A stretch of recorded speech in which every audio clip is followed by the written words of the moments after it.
Manatuloy ang kanyang pakikipagpulong kay Pangulong Noynoy Aquino. Humarap pa rin sa isang tinatawag na press briefing sa Malacanang Managing Director ng International Monetary Fund o IMF na si Christine Lagarde.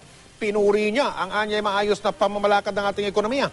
Nagawa raw ng Pilipinas na paluguin ang ekonomiya sa kabila ng nararasang krisis sa iba't ibang panig ng mundo, lalo na sa Europa.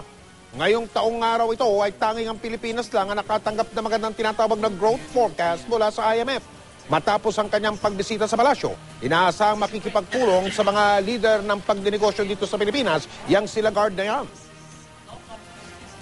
You will be interested to know that this year, 2012, at a very difficult time because of the financial crisis in other parts of the world, the Philippines is probably the only country of which we have increased the growth forecast, as opposed to other places in the world where we actually decreased our forecast.